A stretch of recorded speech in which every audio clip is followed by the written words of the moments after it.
इसी Vicky Verma from zero classes. और आज हम हरियाणा जी के में करने वाले हैं हरियाणा की विद्युत परियोजनाएं। इससे पहले मेरी काफ़ी वीडियोस हो चुकी हैं, उम्मीद आपको पसंद आई होगी। और अगर अभी तक आपने हमारे चैनल को सब्सक्राइब नहीं किया है तो सबसे पहले आप उसे सब्सक्राइब करें और बेल आइकन को ज़रूर दबा देना ताकि जो भी नई वीडियोस आती हैं वो आपको पहले पता चले। और अगर आपका कोई फ्रेंड HSSC की तैयारी कर रहा है तो उसको साथ भी आप क्या करना है, इसको शेयर करना है ताकि वो भी इसका फ़ायदा उठाए। और बच्चे, जो ये न्यूज़ आ रही है कि HSSC 1 साल तक कोई वैकेंसी नहीं निकालेगी, तो हमें चिंता करने की ज़रूरत नहीं है। क्यों? क्योंकि देखो, जितनी वैकेंसियां पहले आई हुई हैं, जिनका फॉर्म फिल हो चुके हैं, वो तो एग्ज़ाम गवर्नमेंट को लेने ही पड़ेंगे।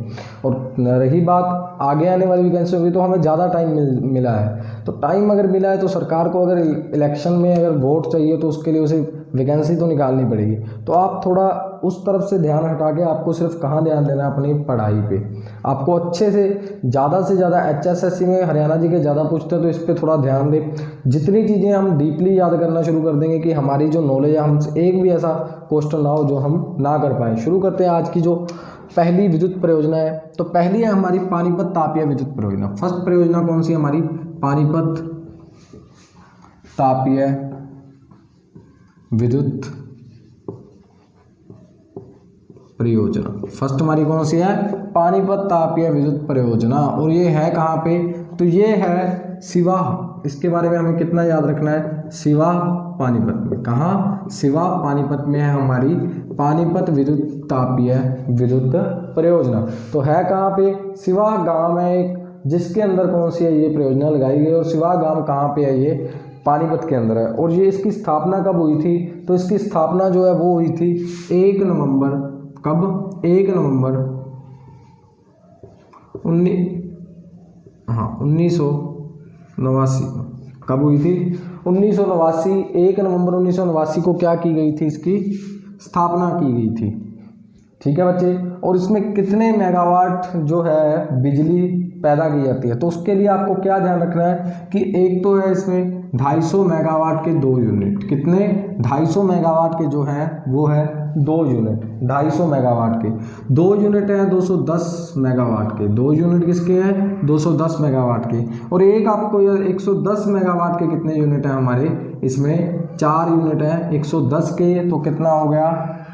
440 मेगावाट। तो ये हमारे क्या है वहाँ पे, सॉरी यहाँ पे आना था 420।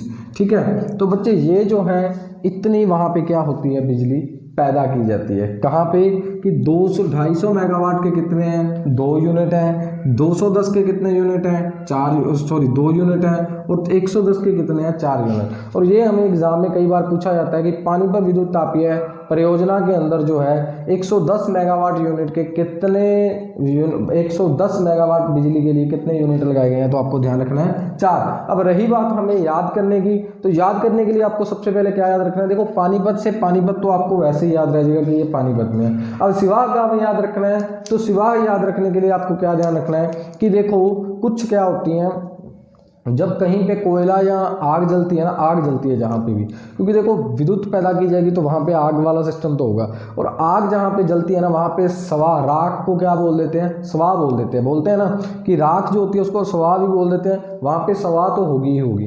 क्या? स्वाह तो होगी होगी। और स्वाह क्या है? वहाँ पे पानी में मिलती रहती है। क्या ध्यान रखना है कि पानीपत से पानी क्या था हमारा? साफ था। लेकिन इस पानी में क्या मिल जाती है? वहाँ पे स्वाह मिल जाती है। क्या मिल जाती है? स्वाह मिलती रहती है। अब किसी ने किसी को क्या बताया कि यार पानीपत का जो पानी है ना वो एक जगह से ना साफ नहीं है। मैंने पानीपत के लिए क्या बताया था आपको कि ब्लू पानी है पानीपत का, साफ पानी है। लेकिन क्या है कि किसी 2 बच्चों में ना झगड़ा हो गया। क्या करने लगे बात कि मतलब यहाँ पे ना हमारे जो पानी है कि पानी के बीच में क्या मिलती है? वहाँ पे स्वाह मिलती है।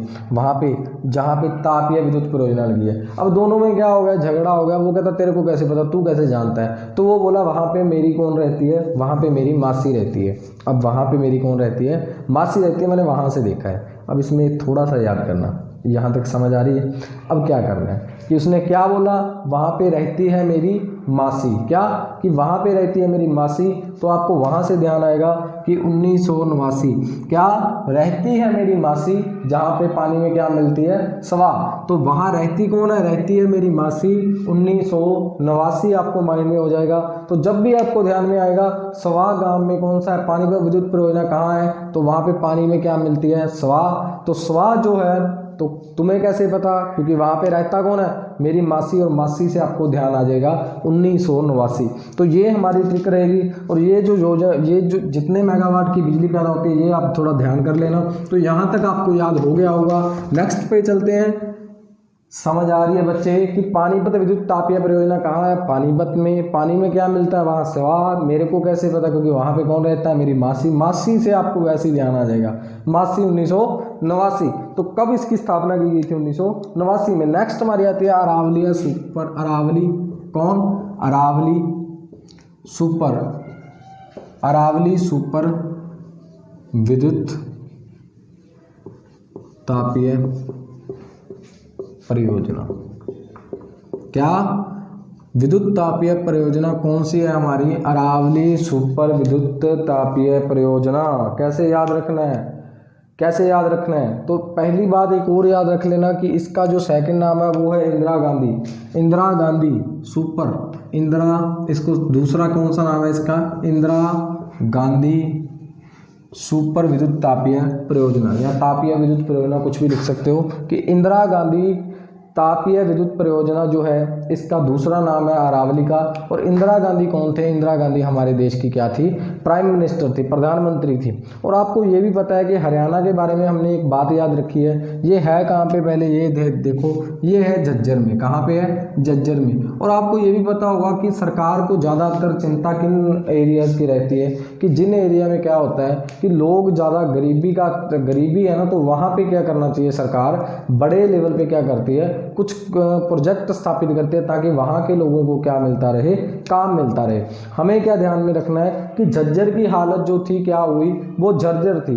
तो पीएम के पास ना क्या था, पीएम ने क्या करनी थी, विद्युत परियोजनाएं लगानी थी हर स्टेट के अंदर, क्या करनी थी, विद्युत परियोजनाएं लगानी थी हर स्टेट के अंदर। तो इंदिरा गांधी जी ने क्या किया कि हर स्टेट की मतलब एक उन्होंने क्या किया, एक डिस्ट्रिक्ट की क्या मंगवाई, रिपोर्ट मंगवाई कि जिसकी हालत बुरी है हम वहाँ पे क्या करेंगे, एक परियोजना लगाएंगे। हमें ये ध्यान रखना है कि वहाँ पे जिसकी हालत खराब है वहाँ पे हम क्या लगाएंगे, परियोजना लगाएंगे। और झज्जर की हालत क्या थी, जर्जर थी, क्या थी, जर्जर हालत किसकी सी, झज्जर की। और क्या था फिर उन्होंने क्या सोचा कि हम वहाँ पे क्या कर देते हैं, यहाँ वहाँ पे हम अपनी जो ये विद्युत परियोजना लगानी है ये हम वहाँ पे लगा देते हैं। मेरी बात समझ में आ रही है कि वहाँ पे हम लगाएंगे। और इसकी जो स्थापना है वो कब की गई थी, वो की गई थी इसकी 29 मई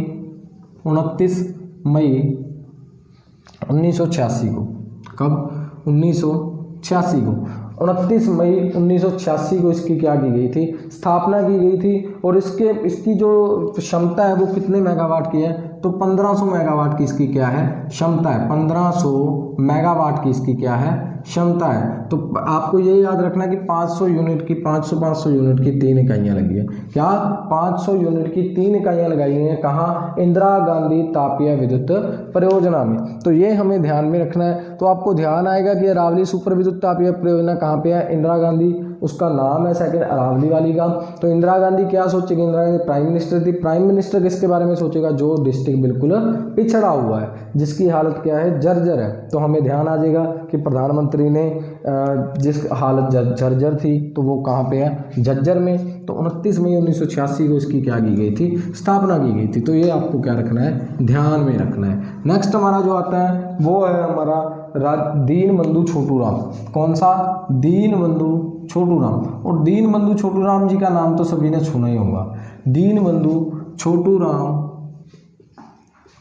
तापीय विद्युत परियोजना, कौन सी, तापीय विद्युत परियोजना, ये आप लिख लेना कि दीनबंधु छोटूराम तापीय विद्युत परियोजना जो है ये कहाँ पे है, तो ये कहाँ पे है, ये है हमारी यमुनानगर में। कहाँ पे है, यमुनानगर में। और इसे याद करने के लिए आपको क्या करना है, देखो यमुनानगर में है, ठीक है। और इसकी स्थापना जो हुई थी वो कब हुई थी, 2008 में हुई थी, 14 अप्रैल 2008 2008 में 14 अप्रैल, जिनकी डेट मैं याद करवा पाया आपको करवाऊंगा, जिनकी ना हुई बच्चे थोड़ा बहुत आपको भी पढ़ना पड़ेगा। वैसे डेट्स इसकी पूछते नहीं है, फिर भी आपको थोड़ा सा ध्यान में रखना है, लेकिन डेट कभी नहीं पूछते, वो ये पूछते हैं कितने मेगावाट की उसकी क्षमता है, तो ये चीज़ें थोड़ी ध्यान में रखना। अब हम बात कर रहे हैं कि दीनबंधु छोटूराम तापीय विद्युत परियोजना जो है वो कहाँ पे है, यमुनानगर में। और इसके लिए आपको ध्यान कैसे रखना है, देखो ध्यान रखने के लिए क्या करना है कि जो छोटूराम जी थे ना, ये क्या थे, ये लोगों के बारे में ज़्यादा सोचते थे, लोगों के भले की बात करते थे। छोटूराम जी क्या करते थे, लोगों के भले की बात करते थे। अब भाई जब विद्युत परियोजना लगाई गई है तो बिजली का सिस्टम होगा, तो वहाँ पे आग लगने की ना ज़्यादा संभावना रहती है। क्या होता है कि आग लगने की ज़्यादा संभावना रहती है। तो छोटूराम जी जो थे ना, ये लोगों के बारे में सोचते थे और पढ़े लिखे थे, तो ये थोड़ा दिमाग से काम लेते थे। क्या दिमाग से काम लेते थे। अब इनको पता था, हमें कैसे ध्यान में रखना है कि अब इन्हें छोटूराम जी को हमें ये सोचना कि समझदार आदमी थे यार, तो उनको पता था कि अगर आग लगी तो फायर ब्रिगेड कितनी आ जाएंगी, और फायर ब्रिगेड के आने से हो भी क्या जाएगा, है ना, कि फायर ब्रिगेड इसको ना, जब तक फायर ब्रिगेड कंट्रोल करेगी तब तक तो सब कुछ क्या हो जाएगा, सब कुछ खत्म हो जाएगा। तो इन्होंने क्या किया कि कोई ऐसी जगह चाहिए जहाँ पे पानी मिलता रहे कि अगर आग लगने की संभावना होती है ना, तो हम अपना इंतजाम कर लें। हमें ये माइंड में रखना है कि छोटूराम जी ने सोचा था कि हम कहाँ पे लगाएं, कि जहाँ पे पानी की फैसिलिटी हो। और पानी की फैसिलिटी, अब देखो जी, पानीपत से हमें पीने वाला पानी है हमारा साफ पानी, लेकिन अब पानी आग बुझाने के लिए तो हम गंदा पानी, मैला पानी भी यूज़ कर लेंगे। तो इन्होंने सोचा कि नहर कहाँ चलती है, कि जहाँ नहर होगी ना, नहर के साथ लगा देते हैं। ये माइंड में रख लिया इन्होंने। क्या रखा कि जहाँ नहर होगी हम वहाँ पे रखेंगे, क्या विद्युत परियोजना वहाँ पे चलाएंगे। तो इन्होंने कहाँ पे सोचा कि यमुना नहर है हरियाणा में। कौन सी नहर है, यमुना। तो हम क्या करते हैं कि यमुना नहर के पास क्या लगा देते हैं अपना, मेरे नाम पे जो चलेगा वो कहाँ पे चलेगा, वो यमुना नहर पे चलेगा। कहाँ पे चलेगा, वो यमुना नहर पे चलेगा। तो इन्होंने यही सोचा। और क्या थी, और ये कब था, ये 2008 में। और इसके लिए आपको क्या याद रखना है कि छोटूराम ने लोगों को क्या पढ़ाया, वहाँ पे जाके लोगों को बताया, क्या समझाया कि अगर आग लगने की स्थिति होती है तो भैया आप लोगों को ही कंट्रोल करना पड़ेगा ये टाइम, क्योंकि आपके लिए यहाँ पे पानी की फैसिलिटी है। तो जब तक फायर ब्रिगेड आए तब तक आपको क्या करना है, ये सारी चीज़ें तब तक कंट्रोल कर लेना है, खुद ने कुछ करना है। तो अब मेरी बात को ध्यान से सुनना, क्योंकि ये लोगों का ये नहीं चाहते थे किसी भी तरह से नुकसान हो। छोटूराम जी ये चाहते थे, हमने ये ध्यान रखना। अब क्या था कि छोटूराम जी ने लोगों को क्या पढ़ाया, पाठ। लोगों को क्या पढ़ाया छोटूराम जी ने, पाठ। और पाठ के बाद हमें याद आएगा कि 2008, देखो छोटूराम जी ने लोगों को पढ़ाया पाठ, या छोटूराम जी ने लोगों को आग बुझाने का क्या पढ़ाया, पाठ। तो इसके बाद हमें याद आएगा कि 2008 याद आ जाएगा। तो ये थोड़ा सा बच्चे इंटरेस्टिंग है, इसको देखना, सोच के देखना, पक्का एंड पे जब मैं क्वेश्चन आंसर लगाऊंगा तब आपको याद होगा, गारंटी देता हूँ इस बात की। तो ये हमारा क्या है, ये है दीनबंधु छोटूराम की। और इसका एक और याद रखना कि इसकी जो क्षमता है वो कितनी है, 600 मेगावाट की। कितनी है, 600 मेगावाट की। और एक बात याद रखना, 6 से छोटू, 6 से 6, ये बात ध्यान रख लेना कि 6 छोटू आएगा तो 6 से 6, 6 से छोटू, तो कितनी क्षमता है इसकी, 600 मेगावाट की। अब उम्मीद है आपको समझ आ रही होगी। अगर बच्चे समझ आ रही है, मज़ा आ रहा है, मज़ा आ रहा है ना पढ़ते पढ़ते, तो ज़रूर इस वीडियो को लाइक ज़रूर करना बच्चे, हिम्मत मिलती है। और कमेंट भी किया करें, सब्सक्राइब करें। जो देखो अपने दोस्तों, मेरे को तो ना किसी से मैं ये नहीं हूँ कि हाँ यार मैंने ऐड के लिए वहाँ पे ये करवा दूँ वो करवा दूँ, भैया नॉर्मल सा आदमी हूँ। लेकिन ये है कि आप लोगों पे बहुत विश्वास है, क्योंकि जब आप लोगों ने अगर सोच लिया ना, अगर दिल में ठान ली कि यार हमारी ट्रिक्स जो है पूरे हरियाणा में फेमस होनी चाहिए, तो वो कोई नहीं रोक सकता। अगर दिल से इसको लाइक करना और शेयर करना शुरू कर दिया। अब भैया आपको पता है कि आपको मेरी वीडियोस अच्छी लगती है नहीं लगती, तो अगर बच्चे अगर दिल से आपको अच्छी लगे ना, अगर मन करेगी यार हाँ सर सही कर रहे हैं, समझ आ रही है, तो यार खुद शेयर कर देना, मैं कुछ नहीं कहता। और अगर नहीं अच्छी लगती तो भैया मत करना। तो क्या है, ज़्यादा दिन बंदा कितने दिन हिम्मत रखता है, बंदा 4 दिन हिम्मत रखेगा, महीना रखेगा, 2 महीने बाद फिर खुद ब खुद बैठ जाता है। तो मेरे को आप पे अगर मेरा चैनल अच्छा चला तो बच्चे हिम्मत में हम और अच्छी वीडियोस बनाएंगे, तो आप थोड़ा हेल्प करें हमारी। नेक्स्ट जो है वो है महात्मा गांधी विद्युत परियोजना। कौन सी, महात्मा गांधी तापीय विद्युत परियोजना। कौन सी, महात्मा गांधी तापीय विद्युत परियोजना। एक बच्चे सॉरी, ये लिखने से पहले ना आप एक और बात लिखो जो दीन बंधु छोटू राम जी के बारे में मैंने लिखवाया है, दीन बंधु छोटू राम जी तापिया विद्युत परियोजना। उसमें एक और बात लिखो कि वो पहली ऐसी परियोजना है जो किसके पास है, निजी कंपनी को दी गई है। क्या ध्यान रखना है कि वो पहली ऐसी परियोजना है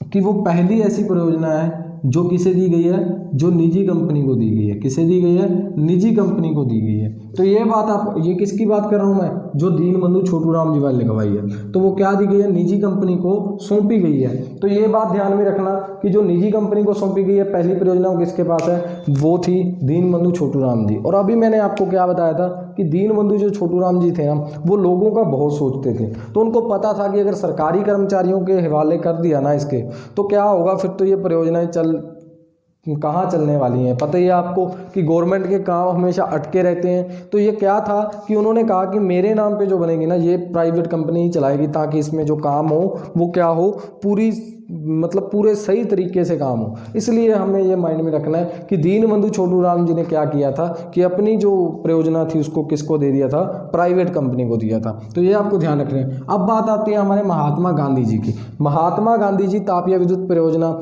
तो ये कहाँ पे स्थित है, तो ये कहाँ पे है बच्चे, ये भी झज्जर में स्थित है। कहाँ पे स्थित है, झज्जर जिले में। तो आपको एक बात ध्यान रखनी है, झज्जर जिले में है। तो छोटू राम जी भी, जो हमारे महात्मा गांधी जी थे, ये क्या थे, ये स्वदेश प्रेमी थे ना। ये गरीबों को बहुत सोचते थे, गरीबों के बारे में। कौन, एक प्रधानमंत्री सोचेगा और दूसरा कौन, महात्मा गांधी जी। क्योंकि आपने देखा होगा कि वो पैदल ही रहते थे, गरीबों के साथ रहना ज़्यादा पसंद करते थे।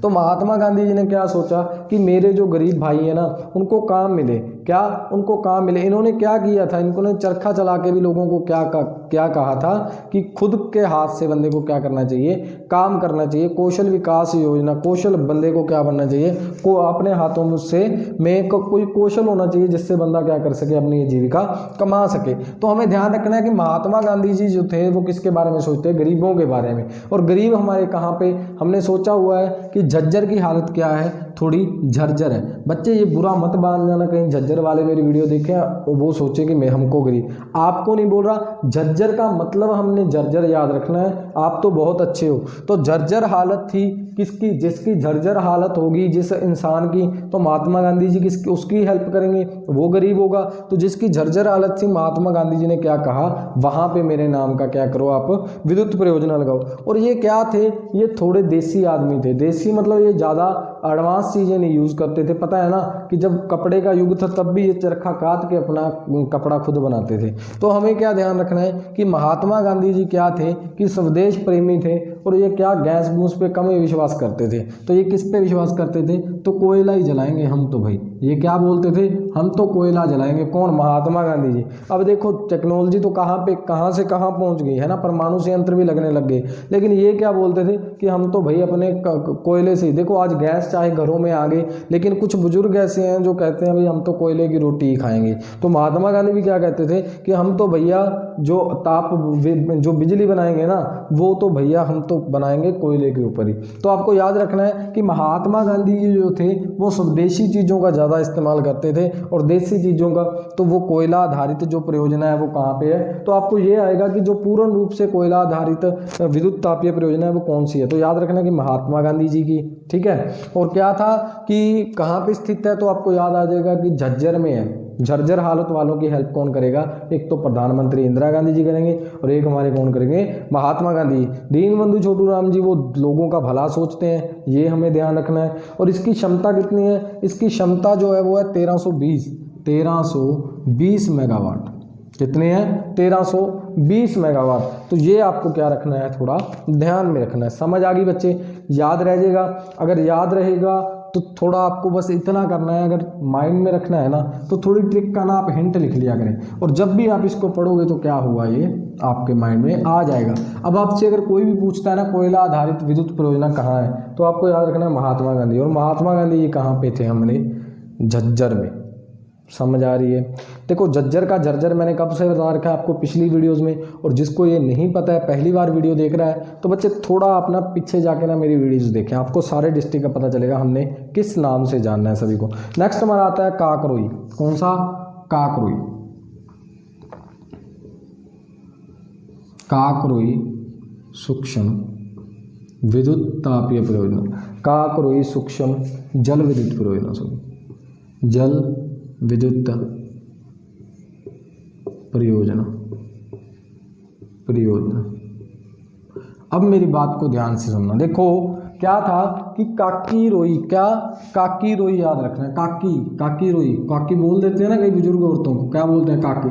तो काक रोई से आपको क्या याद रखना है कि काकी रोई याद रखना है, क्या रखना है, काकी रोई याद रखना है। और जल विद्युत परियोजना है, जल से है तो आपको ये है कहाँ पे, तो ये है कहाँ, सोनीपत में। कहाँ पे है, सोनीपत में। अब इसको याद रखने के लिए हमें क्या करना पड़ेगा, काकी रोई जो विद्युत तापीय परियोजना ये कहाँ पे है, सोनीपत में स्थित है। तो याद रखने के लिए आपको क्या करना है कि देखो काकी रोई क्यों रोई कि उसकी सोने की जो वाली थी ना वो कहाँ गिर गई, पानी में गिर गई। क्या याद रखना है कि जल में गिर गई, सॉरी पानी नहीं, हमने चलो आप ये याद रख लेना, जल को छोड़ो। ये याद रखना है काकी से क्या हुआ कि कोई बंदा ना वाली छीन के ले गया, सोने की वालियां काकी से क्या हुआ, कोई छीन के ले गया। तो काकी क्या करने लगी, रोने लगी, काकी रोने लगी। तो काक रोई आएगा तो आपको काकी रोई याद आएगा। और काकी क्यों रोई थी, क्योंकि उसका सोना जो था वो कोई छीन के ले गया था। तो वहां से आपको याद आ जाएगा काक रोई कहाँ पे है, सोने के लिए रोई थी तो सोनीपत में है। और इसके लिए एक और बात याद रखना कि इसकी जो क्षमता है वो कितनी है, यहाँ पर 100 मेगावाट की 4 इकाइयाँ, कितनी, 100 मेगावाट की 4 इकाइयाँ। तो याद कैसे रखना है, 100 मेगावाट की 4 इकाई है। तो याद रखने के लिए आपको क्या करना है, 4 यूनिट या 4 इकाई। देखो क्या करना है आपको, 4 इकाई है तो ये याद रख लेना कि काकी से जब किसी ने पूछा ना, आपको पता होगा लगभग 1-1.5 तोले की होती है ना वालियाँ। तो काकी का क्या था कि काकी की हम मानेंगे कि 2 तोले की थी, तो काकी ने लिखवा कितनी दी, 4 तोले की वालियाँ लिखवा दी। क्या लिखवाया कि मेरी 4 तोले की जो वालियाँ थी वो क्या हुआ, कोई छीन के ले गया। सोने की वाली थी वो क्या हुआ, कोई छीन के ले गया। ठीक है, क्या हुआ कि मेरी 4 जो तोले की वालियां थी ना सोने की, वो क्या हुआ, वो कोई छीन के ले गया। तो 4 तोले से आपको याद आ जाएगा 4 यूनिट। तो यही हमें याद रखना है कि काक रोई कहाँ पे है, सोनीपत में, काकी रोई। तो ज़्यादातर यही पूछा जाता है कि कहाँ पे है, तो यही ध्यान रखना है। और थोड़ी सी इसकी ना जो क्षमता है वो भी ध्यान में रख लेना। नेक्स्ट हमारा आता है गोरखपुर परमाणु विद्युत परियोजना। कौन सा, गोरखपुर परमाणु, ये परमाणु संयंत्र है बच्चे, थोड़ा ध्यान रख लेना। काकी रोई क्या था, जल, और ये का क्या है, परमाणु। गोरखपुर परमाणु विद्युत परियोजना जो परमाणु पे बनती है वही ध्यान रखना है, विद्युत परियोजना। और ये कहाँ पे है, तो ये है हमारी फतेहाबाद में। कहाँ, फतेहाबाद। डिस्ट्रिक्ट कौन सा है, फतेहाबाद। और फतेहाबाद में कहाँ, तो ये है गोरखपुर। ध्यान रखना ये गोरखपुर, काजलहेड़ा, गोरखपुर, काजलहेड़ा। और कौन सा गांव है, 3 गांव है और एक है कुम्हारिया। काजलहेड़ा और कुम्हारिया गांव में स्थित है। कहाँ, कुम्हारिया गांव में स्थित है। कौन, गोरखपुर विद्युत तापीय परियोजना, तो सॉरी परमाणु विद्युत तापीय परियोजना। और ये है कहाँ पे, फतेहाबाद डिस्ट्रिक्ट है। और गांव कौन कौन सा है हमारा, काजलहेड़ा, गोरखपुर और कुम्हारिया। अब ध्यान कैसे रखना है, तो ध्यान रखने के लिए आपको सिर्फ इतना याद रखना है कि देखो जो फतेह कौन था, फतेह राजा का बेटा था। और राजा का बेटा जो होता है वो, देखो जो अमीर घर का बच्चा होता है ना, उसका रंग क्या होता है, गोरा गोरा होता है। क्या होता है, गोरा गोरा होता है। तो कई जो फतेह था ना, इसका तो रंग ज़्यादा ही गोरा था। क्या था, ज़्यादा ही गोरा था। तो लोग क्या बोलते थे कि ये तो गोरखा है। कौन, फतेह। फतेह क्या है, गोरखा है। सभी इसको क्या बोलते थे, गोरखा गोरखा बोलते थे। तो वहाँ से आपको याद आएगा राजा का बेटा जो था वो कौन था, फतेह। और वो क्या था, गोरा था। तो सभी उसको क्या बोलते थे, गोरखा बोलते थे। और उसकी आंख में क्या डाल देते थे, जब काजल डालते थे ना, बहुत सुंदर लगता था। क्या, कि जब उसकी आंख में क्या डालते थे, गोरखा था, जब उसकी आंख में क्या डालते थे, अब काजल डालेंगे तो क्या लगता था, वो बहुत सुंदर लगता था। तो यही हमें ध्यान में रखना है कि गोरखे के मुंह आंखों में क्या डालते थे, काजल। तो काजलहेड़ा 2 गांव याद आएगा, कुम्हारिया आपको याद रखना है। तो ये सारा आपको सिस्टम क्या रहेगा, याद रहेगा। और ये एक और बात लिख लो कि इसकी जो स्थापना है, इसकी स्थापना ध्यान में रखना थोड़ा, कि इसकी स्थापना जो की गई थी 13 अगस्त, देखो 15 अगस्त से थोड़े दिन पहले है ना, 2 दिन पहले, 13 अगस्त 2014 को इसकी स्थापना की गई थी, 13 अगस्त 2014 को। और एक बात और याद रखना कि ये अणु सिस्टम पे चलती है, कौन सी? अणु विद्युत परियोजना है। कौन सी परियोजना है ये? अणु विद्युत परियोजना है। अब मेरी बात को सुनना, अणु विद्युत परियोजना है। अणु विद्युत मतलब टेक्नोलॉजी क्या है? परियोजना है। टेक्नोलॉजी अगर कहें तगड़ी टेक्नोलॉजी है तो राजाओं के पास क्या होती थी? राजाओं महाराजाओं के पास क्या होती थी? पूरी तगड़ी टेक्निकें होती थी, पूरे अच्छे सिस्टम से, क्या ज़्यादा से ज़्यादा हाई लेवल की जो टेक्नोलॉजी नहीं आती है वो किसके पास होती है?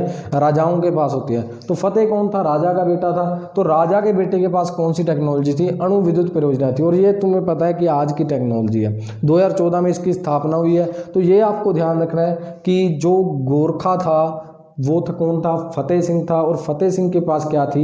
बिजली बनाने की एडवांस टेक्नोलॉजी। तो विद्युत परमाणु विद्युत परियोजना किसके पास थी? हमारे फतेह सिंह के पास। और ये आपको क्या रहेगा? सारा याद रहेगा। अब हम चलते हैं आगे। और ये अभी बनी है, मतलब थोड़ा टाइम ही हुआ है, 6-7 साल, तो थोड़ा ध्यान में रखना कि 2004 में बनी है। नेक्स्ट हमारा जो आता है वो है हमारा गैसीय विद्युत परियोजना। कौन सी? गैसीय विद्युत परियोजना। गैसीय, अब गैस पे चलने वाली गैसीय विद्युत परियोजना।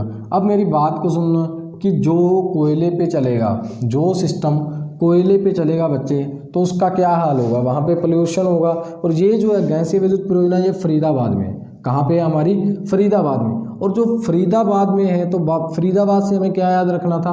बाबा फरीद याद रखने थे। कौन याद रखना था? बाबा फरीद याद रखने थे। और गैसीय विद्युत परियोजना में आपको ये याद रखना, देखो जो संत महात्मा होते हैं, बाबा फरीद क्या थे हमारे?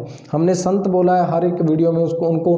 तो यहाँ पे भी वो क्या है कि बाबा फरीद जो है वो क्या है? एक संत है। और संतों को इंसानों के साथ नहीं, उनको हर किसी के साथ क्या होता है? उनका रिश्ता होता है। चाहे वो कुदरत हो, चाहे वो एनिमल्स हो, चाहे वो इंसान हो, उनका सभी के साथ रिश्ता होता है और वो सभी को प्यार करते हैं। अब भैया क्या थी कि चारों तरफ क्या चलता था? कोयले की विद्युत परियोजनाएं चल रही थी, कोयले की चल रही थी। अब भाई जो संत है उसका तो दिल दुखेगा ना कि ये एनवायरनमेंट क्या हो रहा है, जिससे इससे खराब हो रहा है। एनवायरनमेंट क्या हो रहा है? खराब हो रहा है। अब वही महंगी टेक्नोलॉजी तो वो ले नहीं सकते, तो उन्होंने क्या किया कि उन्होंने ऐसी परियोजना ढूंढी जिसमें क्या हो? पोल्यूशन भी ना हो। क्या सोची बाबा फरीद जी ने, संतों ने क्या सोची कि जिसमें प्रदूषण ना हो। तो उन्होंने कौन सी परियोजना सोच ली कि गैस से अगर विद्युत बनाई जाए ना तो उसमें प्रदूषण भी नहीं होगा और क्या होगा? बिजली भी उत्पन्न होगी। समझ आ रही है कि जो फरीद जी थे उन्होंने क्या सोचा कि अगर गैस से हम विद्युत बनाएंगे ना तो इसमें क्या होगा कि इसका जो मतलब इससे क्या होगा? किसी प्रकार की नुकसान नहीं होगा नेचर को, और क्या मतलब एनवायरनमेंट भी बचा रहेगा और हमारी जो बिजली है वो भी बनती रहेगी। और इसका लक्ष्य क्या था? तो ये भी ध्यान रखना कि भारत में ये किसके लिए बनाई गई थी? 100% ग्रामों को क्या किया गया था? ग्रामीण विद्युतीकरण का लक्ष्य जो था वो हरियाणा ने प्राप्त किया था। कब किया था? एक बात ध्यान रखना कि 100% ग्रामीण विद्युतीकरण में, जो गाँव में विद्युत पहुंचाने का काम किसने किया है? पूरे भारत में किसने किया है? तो 100% ग्रामीण विद्युतीकरण का लक्ष्य प्राप्त किया था किसने? हमारे हरियाणा ने। कब किया था? तो विद्युतीकरण का लक्ष्य जो था ये हमने प्राप्त किया था। कब किया था? ये किया था 29 नवंबर 1970। 29 नवंबर 1970 को ये लक्ष्य क्या किया गया था? प्राप्त किया गया था। देखो हमने विद्युत के बारे में बात की तो ये बात भी ध्यान रखना कि भारत में अगर 100% ग्रामीण विद्युतीकरण का लक्ष्य जो था वो हरियाणा ने कब प्राप्त किया था? 29 नवंबर 1970 को। तो ये बात भी आपको ध्यान रखने, क्योंकि इसके बारे में भी ये हमसे पूछा जाता है। अभी हमारी एक और रह रही है, वो है हमारा पश्चिमी यमुना नहर परियोजना। सॉरी ये रह गया है ना, यहाँ तक हमारा कंप्लीट है। पश्चिमी यमुना नहर विद्युत परियोजना, ये ध्यान रखना। कौन सा? पश्चिमी यमुना नहर विद्युत परियोजना। तो पश्चिमी यमुना नहर से तो आपको वैसे ही ध्यान रहेगा कि पश्चिमी, बच्चे मेगावाट मैंने उनकी लिखाई है जिनकी हमारी क्या थी? इंपॉर्टेंट थी, जरूरी थी। जिनकी नहीं जरूरत वो मैं नहीं लिखवा रहा। ये आप देखो कि पश्चिमी यमुना नहर विद्युत परियोजना, तो ये कहाँ पे होगी? तो यमुना पे है, तो यमुना नहर में ही होगी। तो यमुना नहर में किसके पास है? यमुनानगर। कहाँ पे है? यमुनानगर में। तो यमुनानगर में कहाँ पे है? तो इसके लिए आपको क्या याद रखना है कि एक हथनी कुंड है और दादूपुर है। कहाँ पे? हथनी कुंड और दादूपुर के पास स्थित है। हथनी कुंड और दादूपुर के पास स्थित है, ये बात ध्यान रखना। क्योंकि वो थोड़ा एग्जामिनर क्या करेगा, आपको थोड़ा कंफ्यूज कर सकता है कहाँ पे, यमुनानगर में, और है किसके पास, हथनी कुंड और दादूपुर के पास। हथनी कुंड आपको याद रखना है कि यमुनानगर में है। कैसे याद रखोगे, तो याद रखने के लिए आपको क्या करना है, देखो जो हथनी होती है, हाथी या हथनी कोई भी लगा लो, उनका शरीर जो होता है ना काफ़ी बड़ा होता है, उनका शरीर क्या होता है, काफ़ी बड़ा होता है। और जो कुंड होता है ना उसमें क्या होते हैं, स्नान वगैरह करने के लिए होता है। ये बात ध्यान में रखना कि जो कुंड होता है उसमें क्या किया जाता है, स्नान वगैरह किया जाता है, पानी होता है। आपको पता है ना कि जो हथनी थी ना, हथनी को अब नहलाने के लिए भैया पानी बहुत चाहिए था। क्या चाहिए था, पानी बहुत चाहिए था। और जब देखो अब जब हथनी को नहलाना है तो पानी काफ़ी चाहिए, लेकिन प्रॉब्लम कहाँ आती है, अब हथनी इतनी ऊंची है, भी हथनी के लिए कोई ऐसी जगह चाहिए जहाँ पे क्या हो कि हथनी अपने आप नहा ले, क्या कि हथनी अपने आप नहा ले। तो उन्होंने क्या सोचा कि जो नहर है ना, यमुना नहर, हमारी नहर तो एक ही आएगी पूरे डिस्ट्रिक्ट में, तो जो हथनी थी ना उसको कहाँ ले गए, यमुना की नहर में ले गए। और वहाँ पे क्या किया उन्होंने, खड्डा खोद के वहाँ पे पानी आ जाता था, तो हथनी क्या करती थी, वहीं पे नहाती थी। तो उसे क्या बोलने लगे, हथनी कुंड। ये हमारी ट्रिक है, आपने माइंड में रखना है कि हथनी के लिए क्या चाहिए था, कुंड चाहिए था। तो कहाँ पे बनाया, यमुना नहर के किनारे पर। तो यहाँ से हमें याद आ जाएगा कि पश्चिमी यमुना नहर तापीय विद्युत परियोजना जो है वो कहाँ पे स्थित है, यमुनानगर में। और किसके पास है, हथनी कुंड में। देखो हथनी कुंड अगर एग्जाम्पल में हुआ तो आपके माइंड में आ जाएगा कि जो ये है कहाँ पे है, यमुनानगर में स्थित है। बच्चे याद रहेगा। अगर अच्छी लग रही है हमारी वीडियो तो प्लीज़ चैनल को अभी सब्सक्राइब करें। तो नेक्स्ट हमारा जो है वो राजीव गांधी तापीय विद्युत परियोजना। कौन सा, राजीव गांधी तापीय विद्युत परियोजना। और ये कहाँ पे स्थित है, तापीय विद्युत परियोजना ये कहाँ पे स्थित है, तो इसके लिए ये है हिसार में। कहाँ, हिसार में परियोजना। और ये कहाँ पे स्थित है, ये है बच्चे हिसार के अंदर है, हिसार के खेदार।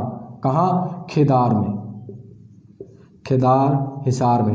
अब इसको याद करने के लिए हम क्या करें, मेरी बात को समझना बच्चे। जो राजीव गांधी जी थे तो इनकी क्या थी, इनकी जो मौत हुई थी ना वो बॉम्ब ब्लास्ट से हुई थी। किससे हुई थी, बॉम्ब ब्लास्ट से हुई है। और आपको याद रखने के लिए क्या करना है, हिसार के लिए मैंने दो चीज़ें बताई हैं कि एक तो हिसाब किताब याद रखना, और सेकंड हमें याद रखना है कि वहाँ पे आर्मी बहुत होती है। हिसार में क्या होती है, आर्मी बहुत होती है। और बॉम्ब का रिश्ता देखो, राजीव गांधी को क्या हुआ, हमें माइंड में क्या रखना है कि राजीव गांधी को ना आर्मी वालों को किसी ने बॉम्ब उठा के ना वहाँ पे उनके गले में हार डाल दिया। क्या याद रखना है कि राजीव गांधी के गले में आर्मी वालों का बॉम्ब उठा के क्या किया था, किसी ने हार बना के डाल दिया था, जिससे उनकी क्या हो गई थी, मौत हो गई थी।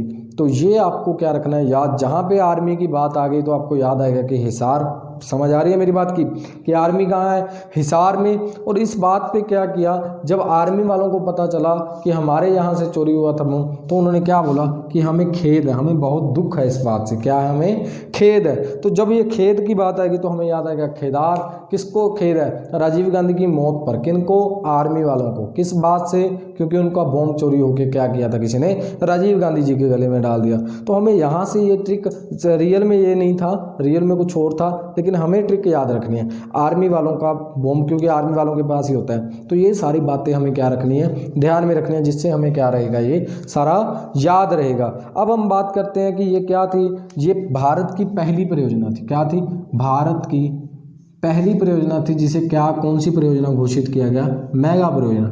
ये भारत की पहली परियोजना थी जिसे मेगा परियोजना घोषित किया गया। कौन सी परियोजना, मेगा परियोजना घोषित किया गया। ये बात को आप हमेशा याद रखना कि राजीव गांधी जी के बारे में। देखो मेरी बात को हमेशा समझना कि जो राजीव गांधी जी थे तो इनकी जो क्या थी कि इनकी जो परियोजना थी इनको काफ़ी बड़े लेवल पे बनाया गया। तो बस ये ध्यान रख लेना कि मेगा परियोजना का नाम दिया गया। ठीक है, तो ये हमने हमेशा क्या रखना है, याद रखना है। और इसकी जो क्षमता है वो कितनी है, इसकी जो स्थापना हुई थी तो स्थापना हुई थी 24 अगस्त। कब हुई थी, 24 अगस्त। देखो बच्चे लगभग जितने भी हैं ना अगस्त वाले, तो ये थोड़ा देखना। देखो जैसे हमने बात की थी गोरखपुर की, तो वो कब बना था, 13 अगस्त को।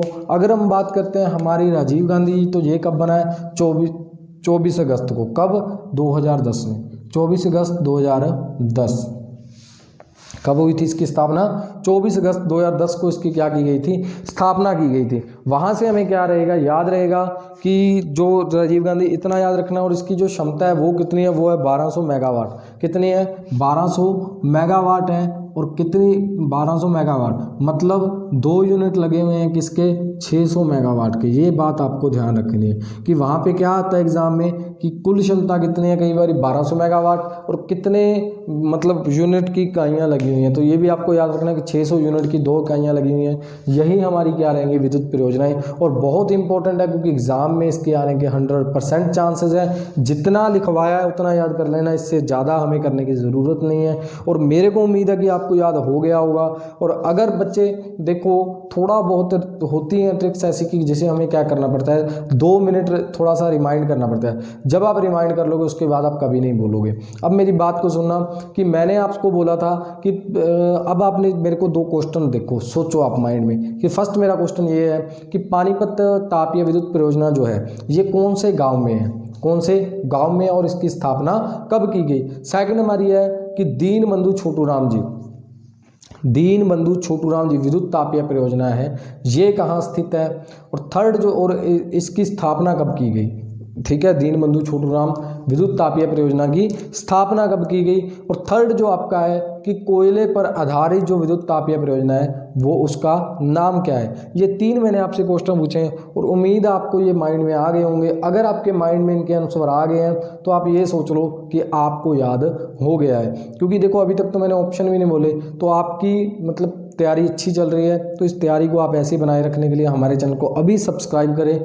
और आने वाले समय में मैं वादा करता हूं बच्चे, डेट्स जो होंगी जितनी भी वो मैं आपको ज़्यादा से ज़्यादा याद करवाने की कोशिश करूंगा ताकि एग्ज़ाम के अंदर आपका एक भी नंबर ना कटे। और अगर आपको हमारी वीडियो पसंद आती है तो बच्चे लाइक ज़रूर किया करें। और मैंने आपको एक बात और बोली थी कि अगर आपका मन हो मुझे आगे पूरे हरियाणा में फेमस करने का, मतलब हमारी ट्रिक्स को फेमस करने का, तो बच्चे आप ही कर सकते हो। तो इस वीडियो को इतना शेयर करें कि हर एक हरियाणा के स्टूडेंट के पास ये वीडियो जाए। और आने वाले समय में अभी हमारे 125 सब्सक्राइबर हो गए हैं और मैं उम्मीद करता हूँ कि कल तक 150 हो जाएं। और जब 150 हो गए तो मैं आपको जो साइंस की ट्रिक्स डालना शुरू कर दूँगा, साइंस और हिंदी की भी याद करवाऊँगा, वादा करता हूँ।